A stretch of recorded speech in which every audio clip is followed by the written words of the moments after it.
আসন্ন নির্বাচনকে কেন্দ্র করে দেশের রাজনৈতিক অঙ্গনে চলছে নানামুখী সমীকরণ।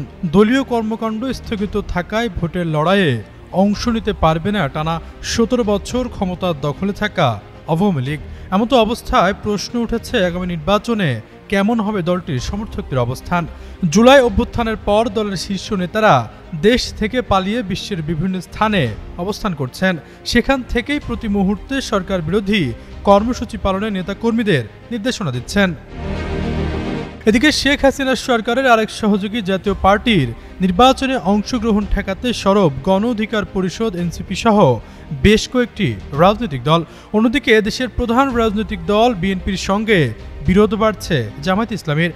অন্তর্বর্তী সরকার ফেব্রুয়ারিতে নির্বাচন আয়োজনের প্রস্তুতি নিলেও ভোট গ্রহণের প্রস্তুতি, জাপান নির্বাচনে অংশগ্রহণ বিতর্ক সহ জুলাই সনদ বাস্তবায়ন ইস্যুতে টালমাটাল দেশের রাজনৈতিক পরিস্থিতি।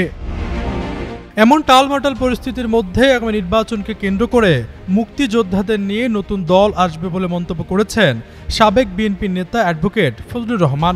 সম্প্রতি নিজের ফেসবুক ওয়ালে পোস্ট করা এক ভিডিও বার্তায় তিনি দাবি করেন, আসন্ন নির্বাচনে নতুন একটি দল আসবে, কিন্তু সেখানে শেখ হাসিনা থাকবে না। নতুন এই সংগঠন হয়তো দল হিসাবে নির্বাচন করতে পারবে না, তবে পাকিস্তানের সাবেক প্রধানমন্ত্রী ইমরান খানের স্টাইলে নির্বাচনে অংশ নেবেন দলের সদস্যরা।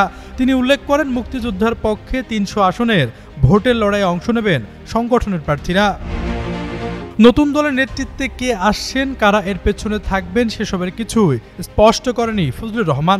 এ সময় নিজের স্থগিত আদেশ প্রসঙ্গে তিনি বলেন, বিএনপির জন্য জেল খেটেছি, নির্বাসনে থেকেছি, অথচ আমার জেলায় সম্মেলন হবে, সেখানে আমি থাকতে পারবো না। এক কথার জন্য আমাকে ৩ মাস দলের সব কর্মকাণ্ড থেকে স্থগিত করা হয়েছে। আদেশ দেওয়া হয়েছে, আমি খুশি হয়েছি, তবে সম্মেলনের আগে এটি তুলে দেওয়ার অনুরোধ করছি। এর আগে জুলাই অভ্যুত্থান নিয়ে আপত্তিকর মন্তব্যের জেরে ফজলুর রহমানের সব পদ ৩ মাসের জন্য স্থগিত করে বিএনপি। আশরাফুল ইসলাম, যুগান্তর নিউজ।